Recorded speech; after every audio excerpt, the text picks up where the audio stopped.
All right, well, let's go ahead and get started.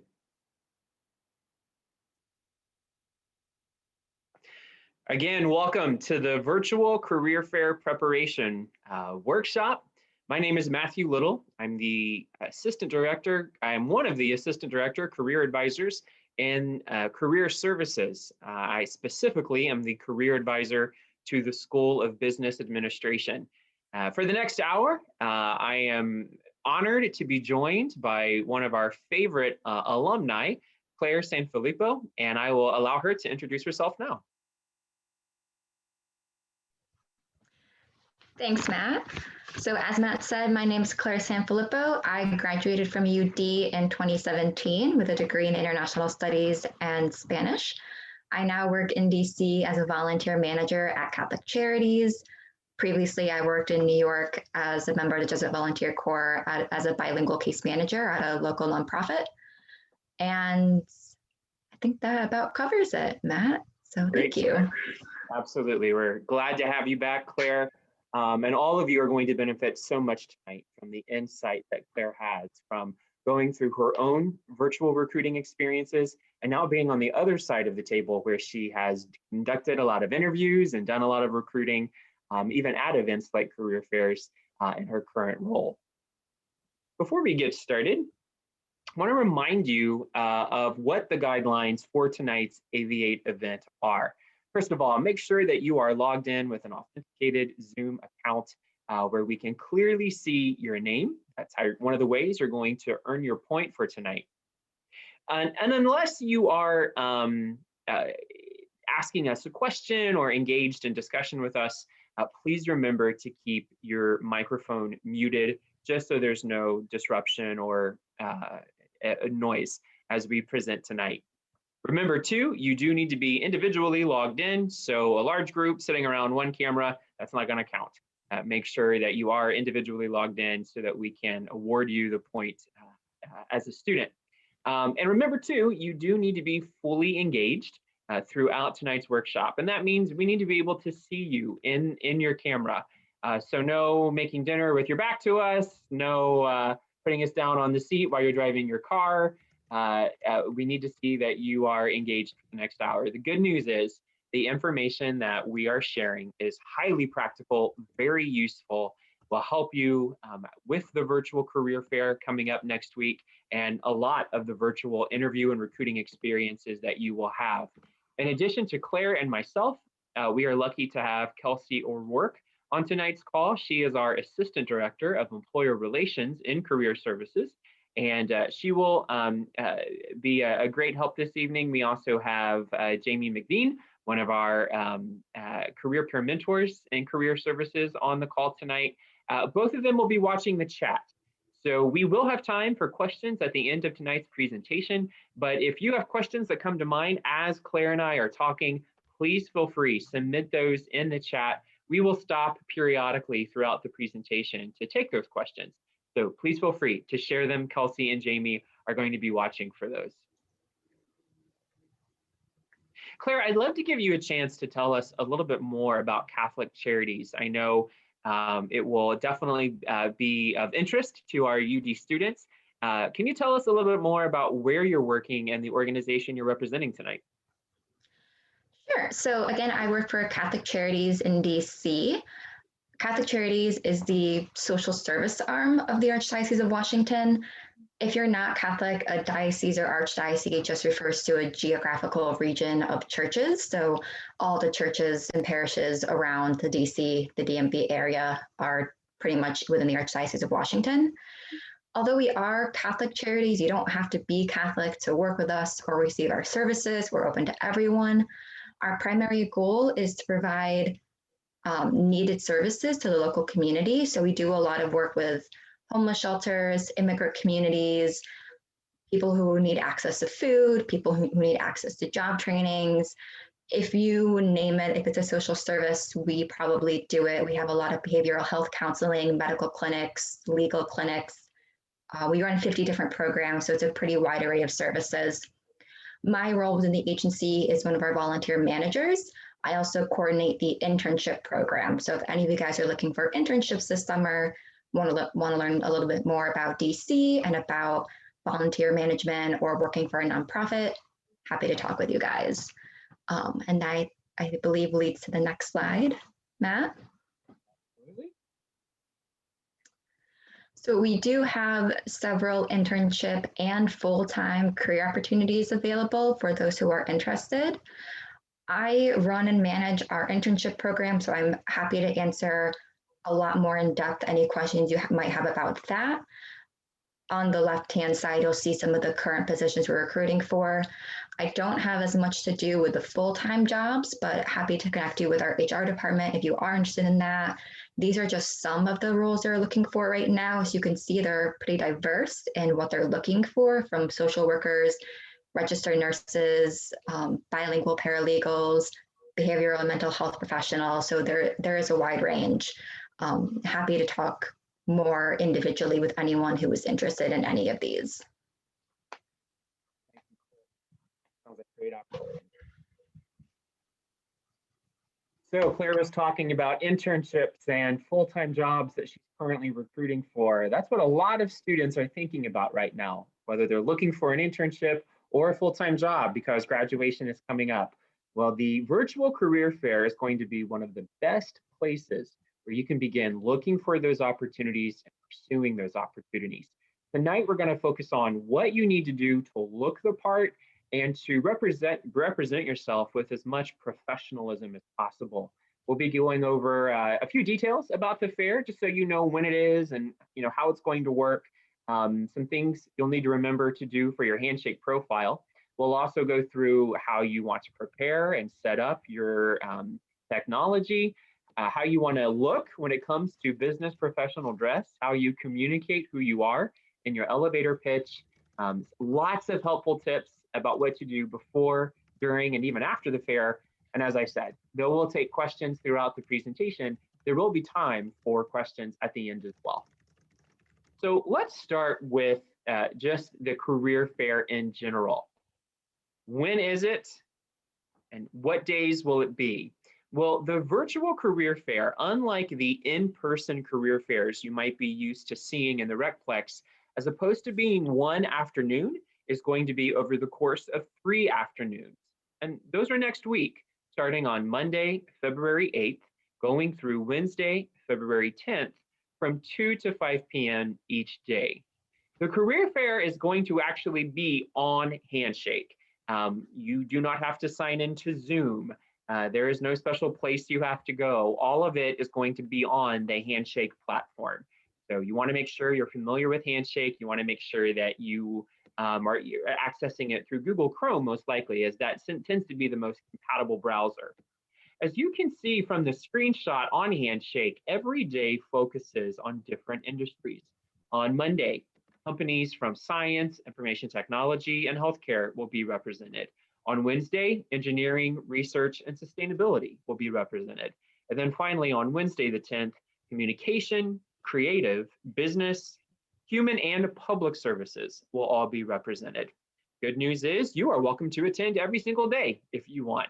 If you find companies that you would like to speak to and you want to schedule a conversation with them, you can do that Monday, Tuesday, and Wednesday.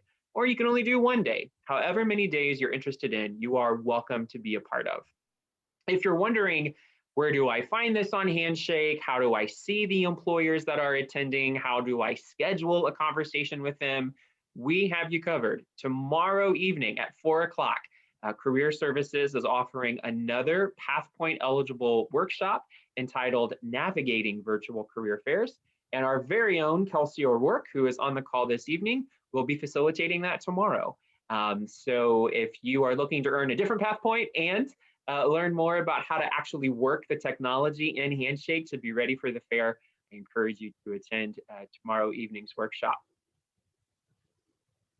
As I said, a lot of you are probably familiar with an in-person fair. If you are a sophomore or older, you probably remember seeing the in-person fair in the Recplex last year prior to the pandemic. If you are a first-year student, maybe you attended a college fair at some point when you were looking into different colleges, and they look a lot like this.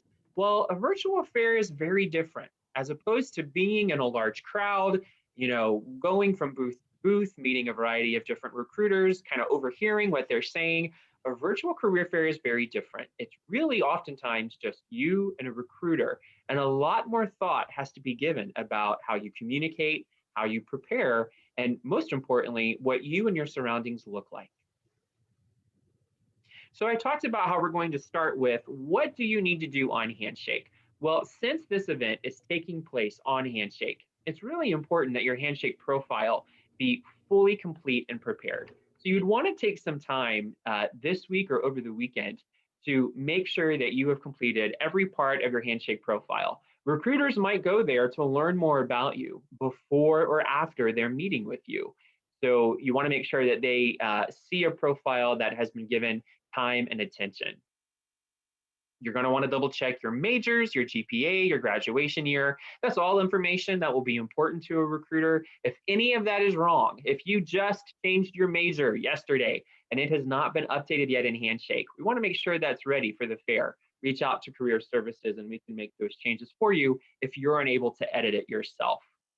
You do want to make sure that an updated resume has been uploaded to Handshake and that it's on the visible setting so that a recruiter has access to it. You also want to go to your settings and double check, just make sure that it's set to community as opposed to private. On the community setting, you're going to be able to see both employers and fellow students during the fair. So it's important you have that set as well. When you are thinking about the different companies that you want to talk to, a very important part of preparation is doing your research, reading about the company, knowing what services they provide, what their products are, and why you would be interested in the company, what interests you in them. Companies are going to be looking for individuals that have done their homework. One of the things that I would recommend when you're preparing for the career fair is to prioritize the one-on-one sessions that companies are offering. Most companies offer one-on-one sessions. Those are 10-minute one-on-one appointments between you and a recruiter. And they often offer group sessions. Those are 30-minute appointments for up to 50 students. So because you actually have to schedule these conversations, you can't just wander from table to table. You may not have a lot of time to speak to a lot of different companies. So prioritize the one-on-one conversations with the companies you're most interested in. So you make sure to introduce yourself and connect with the recruiters that are in the places you most want to be. When you are scheduling these conversations, which again, we will cover in more detail in tomorrow evening's workshop, don't procrastinate. A lot of students wait until the day of the fair to register for the fair. By that point, a lot of the appointments with the employers have already been taken. So we want to make sure that you have time to choose the companies you're interested in and schedule opportunities to talk to them. So I would do that this week, no later than this weekend. When you schedule those sessions with companies, Handshake will not automatically add it to your Google Calendar. So you'll need to do that yourself. You definitely do not want to forget that you scheduled a conversation with a company. If you do and you don't show up, that looks very unprofessional. Claire, will you tell us more now about how they can actually prepare when it comes to their technology? Absolutely. So let's start by talking about sound. So obviously we've been working in Zoom and virtual settings for a while. So a lot of this should be things you already know, but we want to reiterate it just so you understand its importance, especially in a more professional setting. So cut down on any external noises. So if you need to tell your roommates or whoever you're living with, mom, dad, brother, sister, that you have this going on at a certain time, please don't make noise. Make sure everyone in your house knows that it's important that you have quiet during this time. Turn your cell phones off, put them across the room, minimize any apps on your laptop that make notification sounds when they pop up. All these things, make sure that you focus on the most important thing at hand, which is the career fair. If you have a really echoey room, try to mitigate that with carpets, furniture, whatever. If this has been a problem with you in the past, maybe you ask a friend to hop on a quick Zoom call or Google Meets or whatever it is the day before and try to move things around and have your friend tell you how it sounds on their end. whatever you need to do to make sure that you're ready for the next day. Obviously, you want to make sure that you have good internet signal and strength. So testing all that beforehand, testing your mic and camera. I think at this point, we've done this enough that we should be pretty good at this. But the last thing you want is to hop on at 11:59 for a meeting you have at noon and realize that your camera is not working or your mic's broken. So giving yourself enough time in the morning or the evening before just to double check that everything's okay.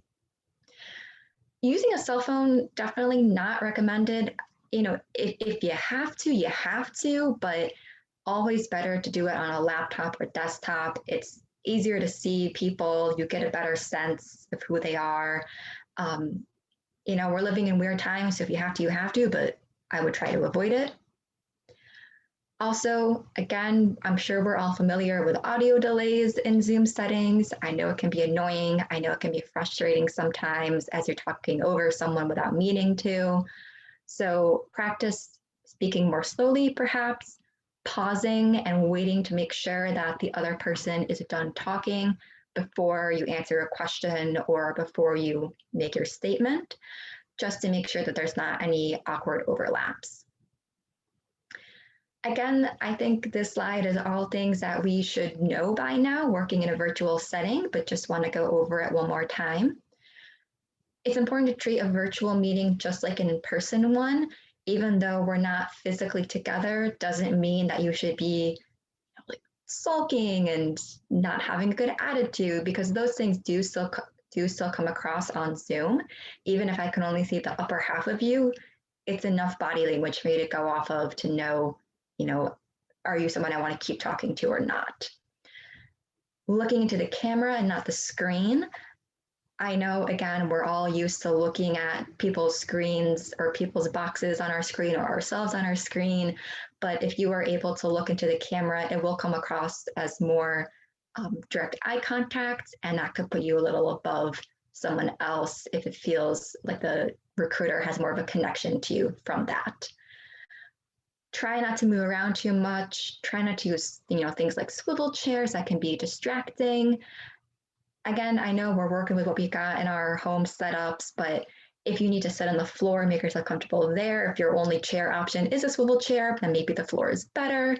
I'm sure you all have your own way to get around that and be professional and comfortable at the same time.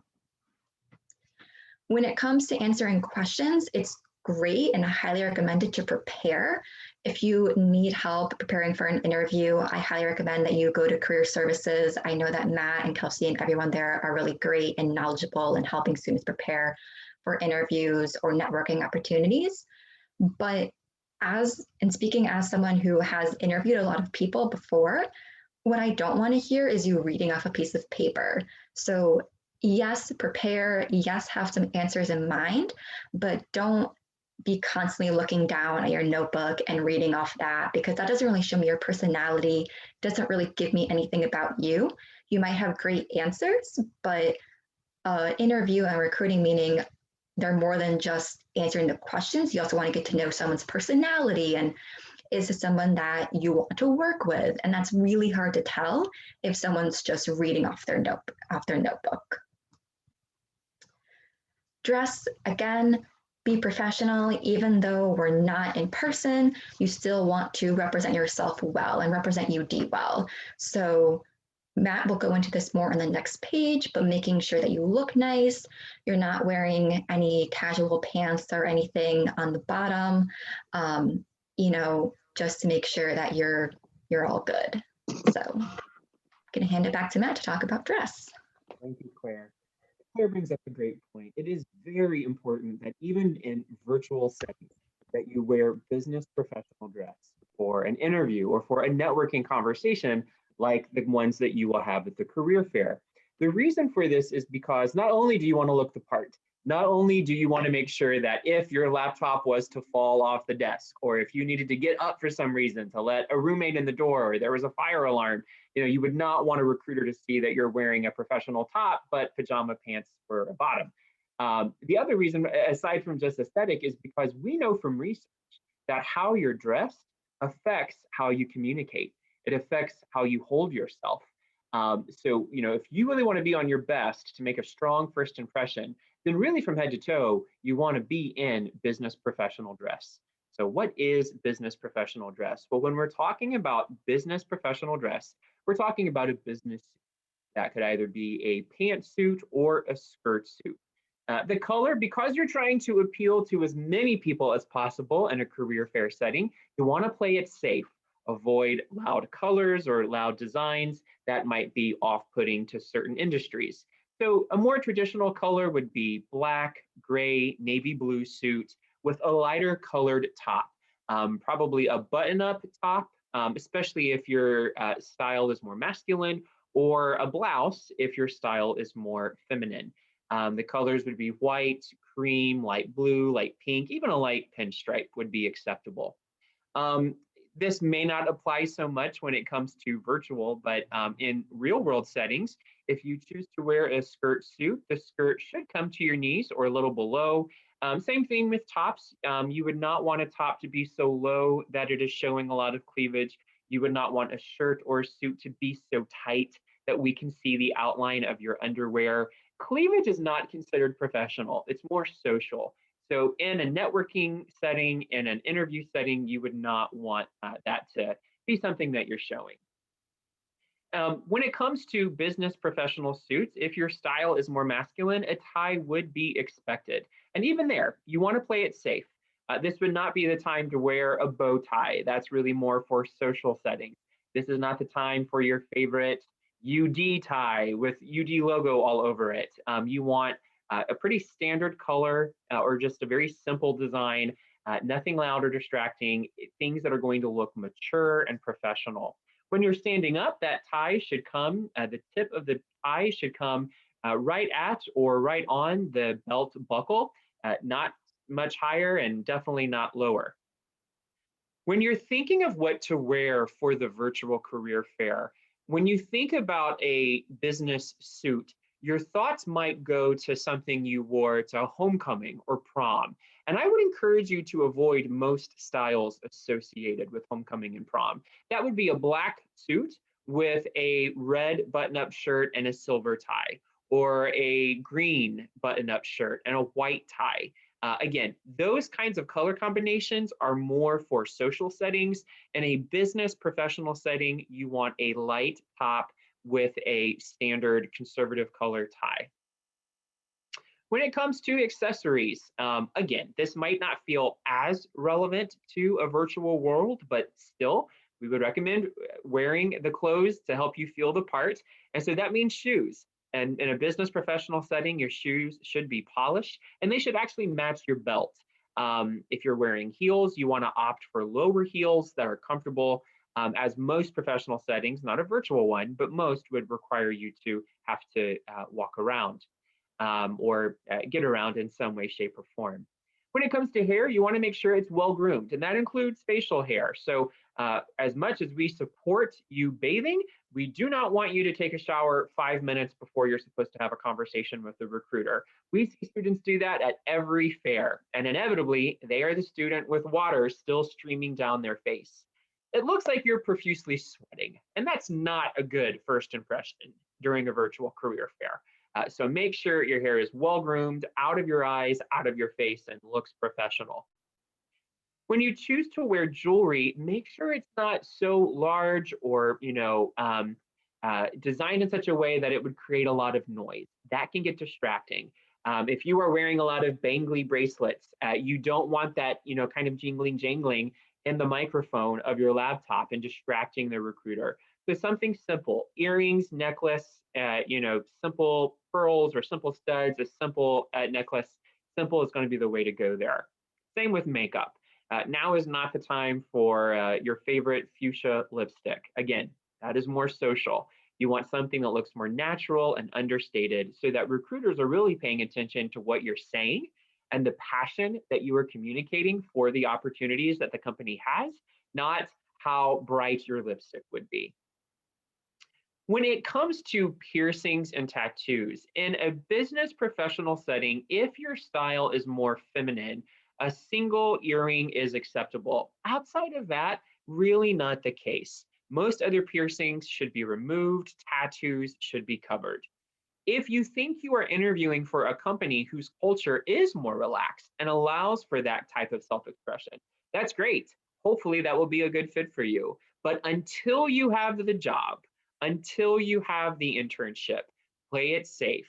You can start to express yourself more casually once you actually have the position and can really be a part of the company's culture. As of now, most of you are younger than me, younger than Kelsey, even younger than Claire. And so you don't have age to really speak for your experience and credibility.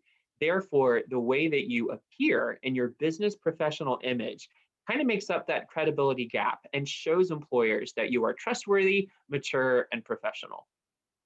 Claire, can you, speaking of mature and professional, can you talk to us a little bit about what our background should look like? Absolutely. So again, we want our backgrounds to be clean and neat. You can see the example picture of the BBC correspondent, and there are cupboard drawers open, and I don't even know what's going on with the bed and pillows in the background, but it's very distracting. I think it must have been last year because we were virtual.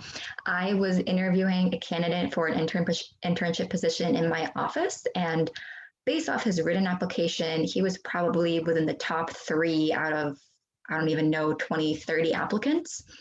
But when I interviewed him, his bed was unmade. I could see all of his dresser drawers open in the background and like dirty shirts and socks hanging out of them.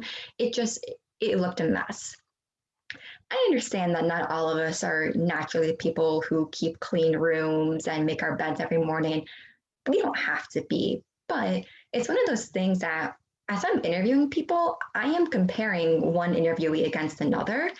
And if I'm so distracted by the background noise in your Zoom that I can't concentrate on what you're saying, obviously that's going to be a point against you. It's also, again, maybe not daily habits for all of us, but it's really not that difficult to quickly pull your covers up over your bed, shove things in your drawers and close them. You don't have to fold neatly everything. You can just make sure your drawers are closed.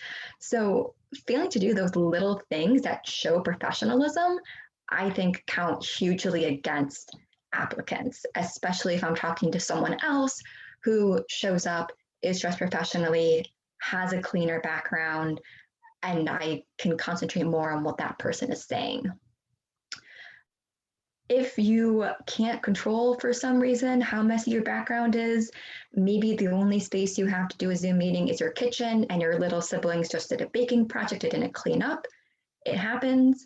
Zoom and most online platforms do have options for virtual backgrounds, but again, make sure they're professional. So the picture here, pretty standard office looking background setting. So something like this would be great. I would probably stay away from anything that's at a beach, or even if it's a stock photo on Zoom, any of the backgrounds that are like at a beach or like hot air balloons in the background.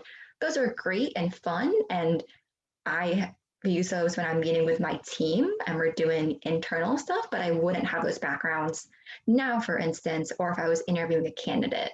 So make sure that whatever your background is, whether it's an actual background or virtual, that it's clean, that it's neat, and that it's not distracting. One last thing to mention on the slide. So Career Services does have space available in their new building if you want to reach out to them to schedule that space. And Matt will talk about that more. Thank you, Claire. That's a great reminder. If you are in a living situation where you don't think it would be wise to do the call from your bedroom or from your residence hall, as some students will do a library study room, but Claire is right. Career Services just last year opened the Employer Engagement Center. Once we are back in person, interviewing in person, this is where you will do on-campus interviews with employers that are visiting campus. But you can also use the interview rooms for your virtual interviews or for virtual events like the career fair. All you need to do is email employerrelations@udayton.edu and ask them if there's a room available. If so, they'll let you know and you can show up. You will need to wear a mask in the waiting area and through the hallways, but once you're in the interview room, the place is entirely yours. You can't, or the room is entirely yours. So you don't have to worry about an unprofessional background. You don't have to worry about noise. It is probably the best option. So keep that in mind. We are just at about the halfway point. It's a little after 4:30. I think we maybe have had some questions come in. So I'm going to pause for a moment and check in with Jamie and Kelsey. Kelsey, Jamie, any questions so far that Claire and I can answer? One that came through was if you would recommend signing up for both group and individual sessions or just the one-on-one sessions. Well, Kelsey, as the Assistant Director of Employer Relations, can I ask you what you think? What would you recommend? So my recommendation is that it depends, which is not always a fun answer, but it depends what you're hoping to get out of the conversation. So the group sessions, employers tend to use those as information sessions. So if you just want an introduction to the company, then that could be a good fit. But if you know that you're interested in the organization and you want to make a personal connection, you want to make a networking connection with the organization, then those one-on-one sessions are the way to go. Fully agree. Any other questions at this point?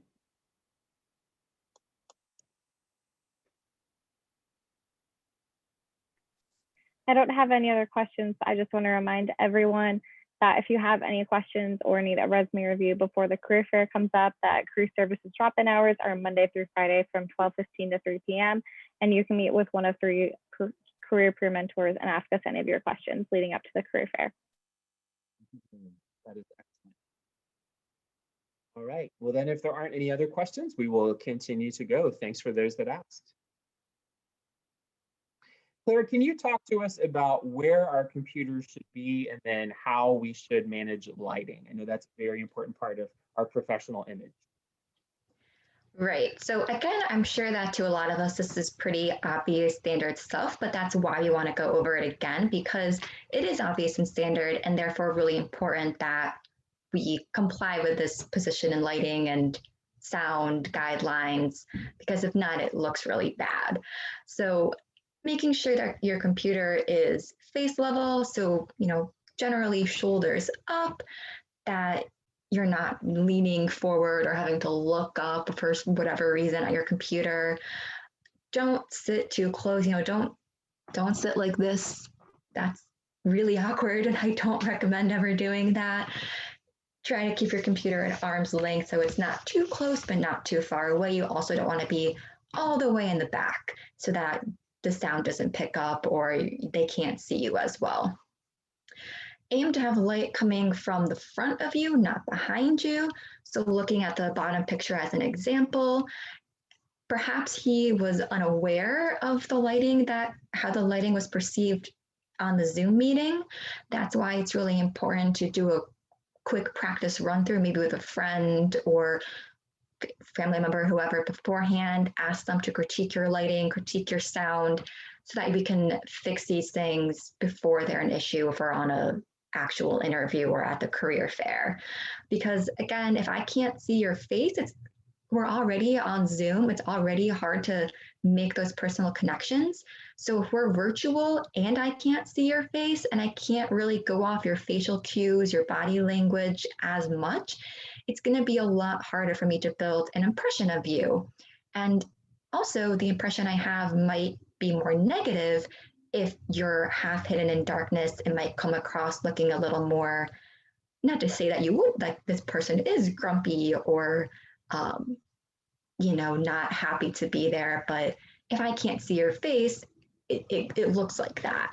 So just making sure that you mess around with your lighting a little bit. Maybe you need to rearrange your furniture real quick or, whatever it is that you need to do.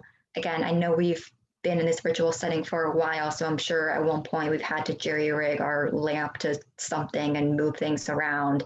So it shouldn't be anything new, which is why, again, it's important to emphasize that this is pretty standard stuff, and especially in a professional setting, it's expected. Once you have everything set up and you're confident that you're going to have a strong professional image, there are a few other things that we would recommend you do actually during the virtual fair to be successful. The first is if you're feeling nervous, that's okay. In fact, that is completely normal. So Kelsey was talking about the group sessions and how they're oftentimes information sessions where you just kind of listen and maybe ask questions with the group. I would recommend if you think if this is your first time and you think you're going to be very nervous, maybe schedule a group session first for the first thing you do that day so that you can get some practice kind of figuring out how the technology works, how you look, how it sounds, what recruiters are like when they're talking. That can be a good introductory into the rest of the day where you will hopefully have more one-on-one conversations. We talked about the importance of not reading all of your answers from things you've written down, and that is important. But that said, you are welcome to take notes. In fact, whenever I do a virtual conversation with a student, I'm actually encouraged when I see them looking down from time to time, writing notes. It shows me they're engaged. So you wouldn't want to keep your eyes down the entire time, but every now and then looking down to write notes shows the employer that you're paying attention and that what they're saying really matters to you. It's also going to help you remember in the future what they shared with you and maybe even contact information they gave you so you can follow up with them. We're going to talk about in just a second how you get the conversations going, but once the conversation is taking place, you might be wondering, what kind of questions should I be asking? You know, if it's going well, how do I keep it going? How do I engage? Well, here are just a few sample questions. You might want to ask them, what are the traits or the skills of the students that have been most successful in the internships within the organization? So you can kind of see, you know, maybe what are some of the qualities and skills I need to bring to the role to be successful. You could ask what a typical day is like for an employee or for an intern. You can also ask how the company lives out their values. As you're researching companies, you're probably going to see things that they consider to be important. They're going to tell you who they are and what they value. If you're wondering what that actually looks like, ask for examples. Because if they can't give you one, then you have to wonder, well, are you just saying these nice things are online, or do you actually value your employees or care about your customers? So feel free to ask for examples of how they live out their values as an organization. You probably also care about how you will be trained to do the job or what professional development opportunities would look like if you're an intern. You're welcome to ask about those too. One of the final questions you might want to ask is, could we connect on LinkedIn? If this is a company you would really like to work for someday, if this is a recruiter you want to stay connected with, connecting on LinkedIn is the best way to do that. This is going to allow you to basically ask for permission to do so and confirm that you can find them there. Whenever I'm attending a career fair, whether it's virtual or in person, I try my best to ask the employers, what are you looking for today? And what really stands out? And these are the three answers I often hear. Number one, a student with a strong first impression, someone who has a professional background and really managed themselves professionally in this virtual setting. One of the reasons Claire and I are taking such great care to tell you all the little things to pay attention to. They also are looking for people who have done their homework, that know who the company is and what they do, and can communicate why they're interested in the company and why they would be a good fit. So that's where doing your homework really matters. Finally, they do pay attention to your resume. Companies are always looking for people with leadership skills and people that get involved, that don't just sit in their dorm room every night watching Netflix, but that really engage in their community.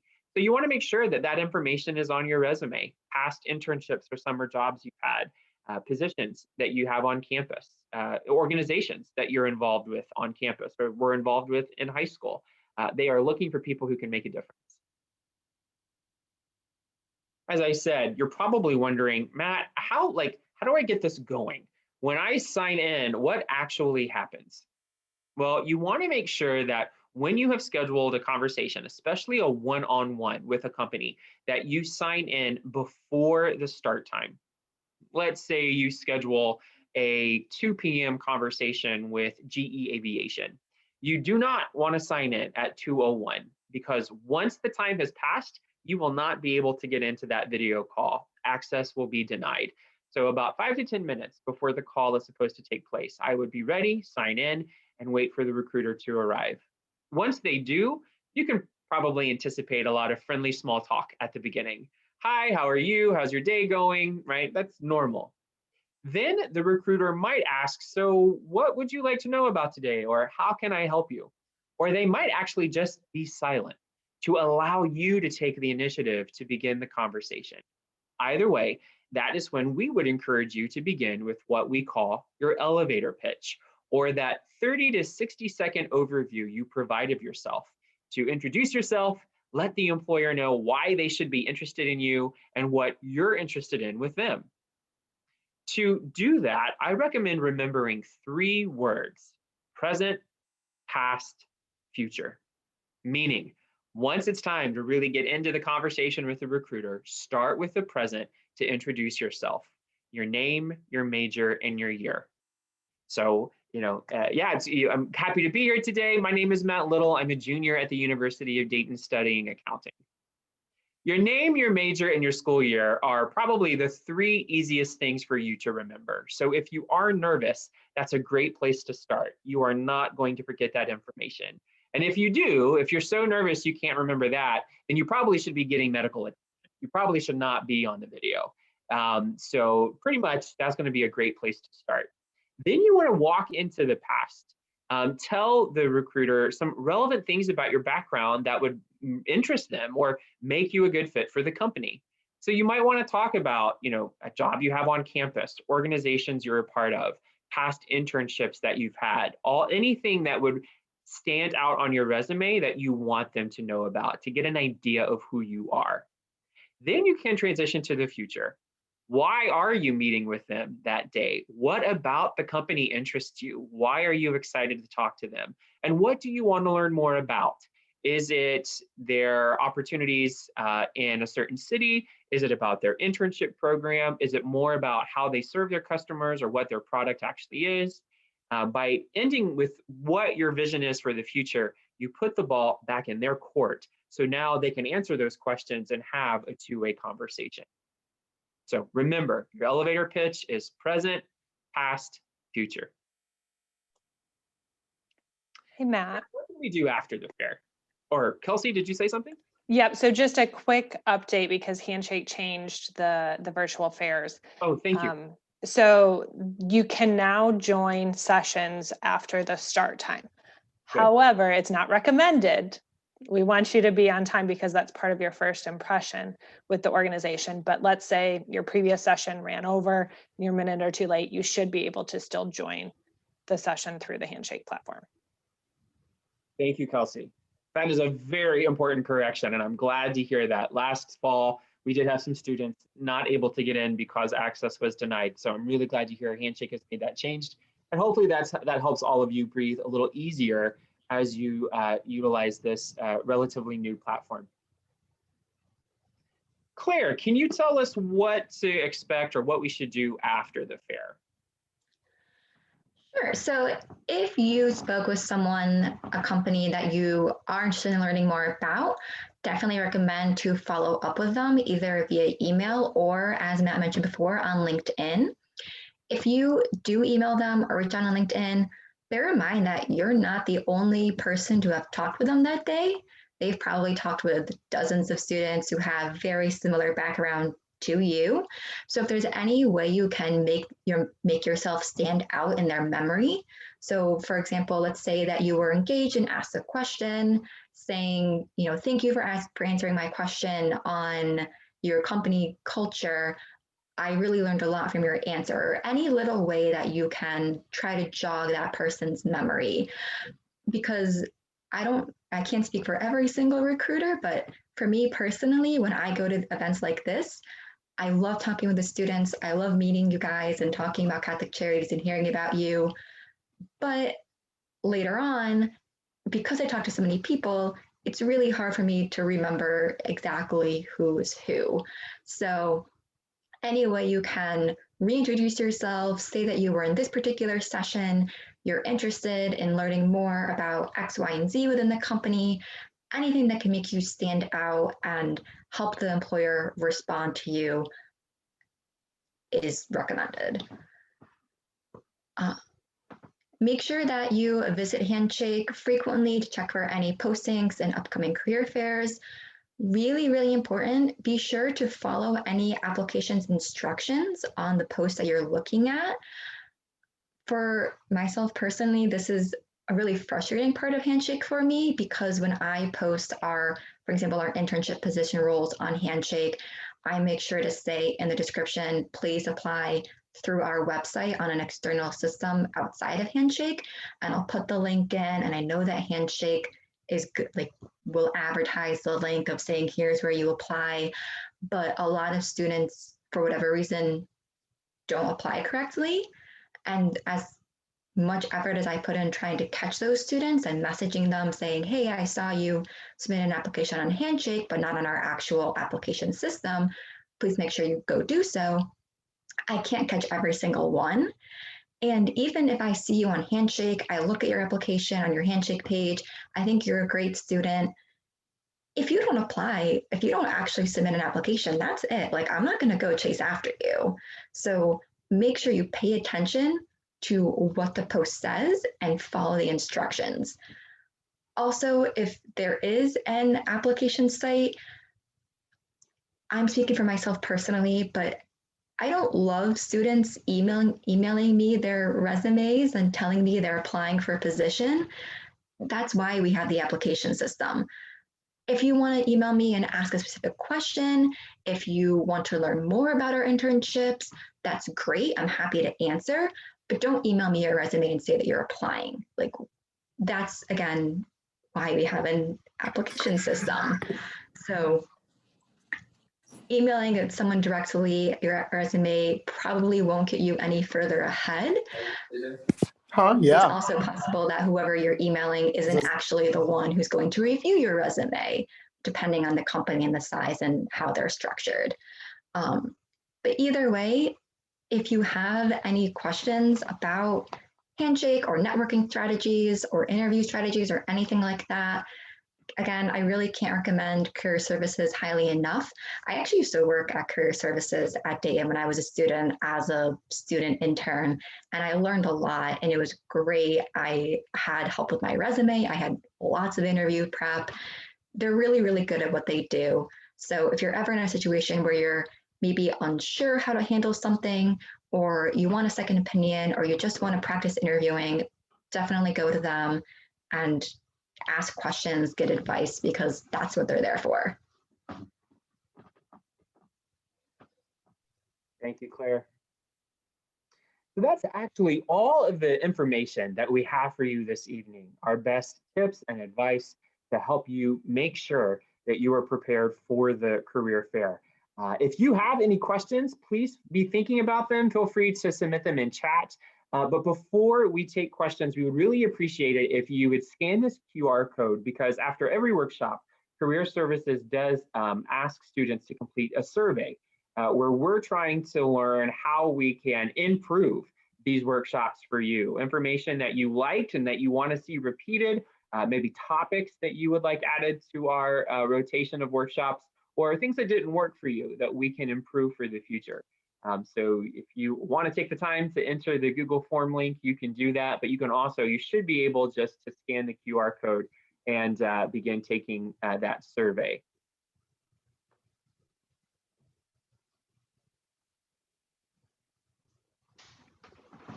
Got it. Yes. Someone asked if we could submit that in the link in the chat, and that is a great idea. We will do that before we in the workshop tonight, so that you can access it and complete it there. I think especially if you're having issues with the QR code. Kelsey just added that link to the chat. Thank you, Kelsey. Everyone, you can now access it directly from the chat. The Google form link is there. So if you wouldn't mind, please take a couple minutes and complete that survey for us. As you're doing that, as everyone is doing that, please feel free to add your questions to the chat, or you are welcome to just unmute yourself and ask a question. We still have a couple minutes left, and Claire and I would be happy to answer any questions you might have.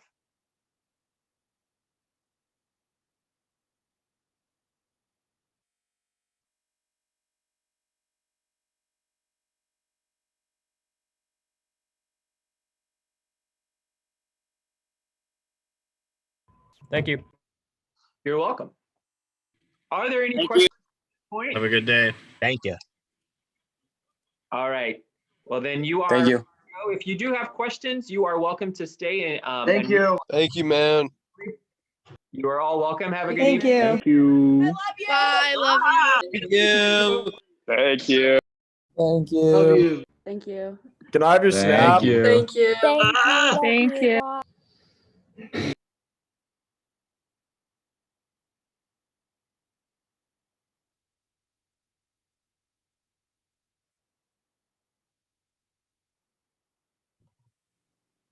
I just had one question. I'm a freshman and I'm not really looking for a job. I just want to know more about the company. Should I still do the one-on-one sections or just let the spaces be like for the juniors and seniors? Wow, that's a really great question. I'm going to defer to my colleagues. Claire, Kelsey, what do you think?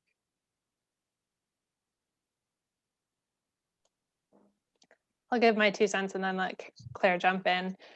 So recruiters do recognize students when they come back year after year. So there's really no harm in starting that conversation now, even if they don't have opportunities for first-year students, because you're not going to be a first-year student forever. So when you go back to them in the future, they're probably going to remember that conversation, or they're going to be able to check in your system that they've had a conversation with you. So as long as you're doing research on the company and going in with some specific questions and not asking them what they do, because that's the question they hate getting. So as long as you're going in having done your research, then you are welcome to do those one-on-one sessions. I'd also just add and say, a lot of places have internships as well as full-time employment. So I don't mind talking to younger students because we have a lot of internship positions that are targeted towards freshmen, sophomores, juniors. So I would love to give more information about that. So again, career and intern fair, maybe. So it's not just full-time employment. There are other options to explore in it as well. I have a question specifically for Claire. I'm looking for internships in the nonprofit sector, or basically everything that you described. And I was looking down the list and all of them seemed very interesting. And I was wondering, I'm not sure if you went over this or not, if you or somebody else will be there at the career fair, or if I could contact anybody, or if there's anything on Handshake to find out more about it and what I can do to apply. Sure. So I don't believe I'm signed up for the career fair. My schedule is pretty packed those days, but I'm happy to talk with you offline. I should have, I'm almost positive that I posted our internship positions on UD's Handshake page. So if we search Catholic Charities DC, it should pop up. If not, let me know and maybe I can go back and fix that. But I can put my email address in the chat. Feel free to send me a message later and I'm happy to talk. That would be amazing. Thank you. Yes. And make sure I spelled my last name right. Yes, I did. Hard to tell sometimes on the computer. Thank you so much. Have a good day. Of course. Any other questions from anyone? I had a quick question. So I'm looking. Hi, how are you? Good. Great to see you. Good to see you too. So I'm looking towards going on the healthcare day for career fair, and I'm already signed up for Monday. I have not booked any one-on-ones or group sessions yet because I'm not entirely sure how to go about it.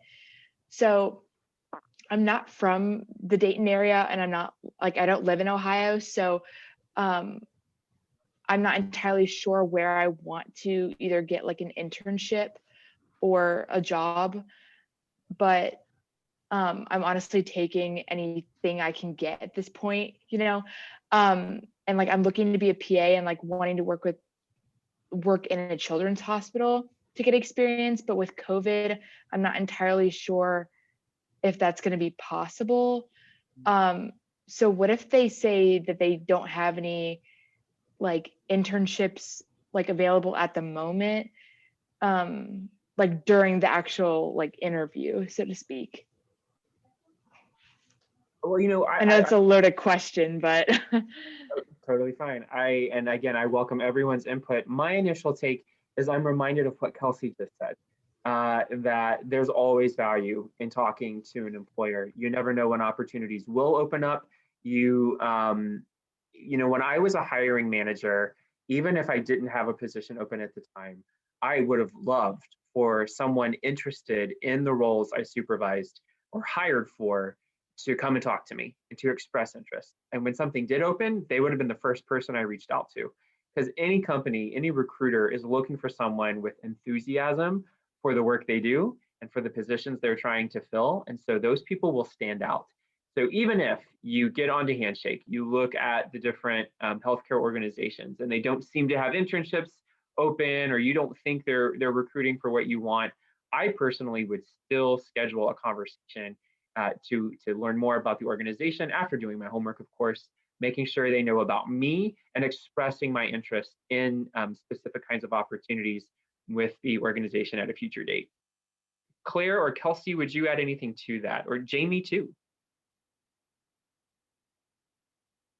Okay, so we're all in agreement. It is worth it. Still worth talking to an organization, even if you don't think they have exactly the kind of role you're looking for, because you just never know what will open up. okay, perfect. Thank you so much. I appreciate it.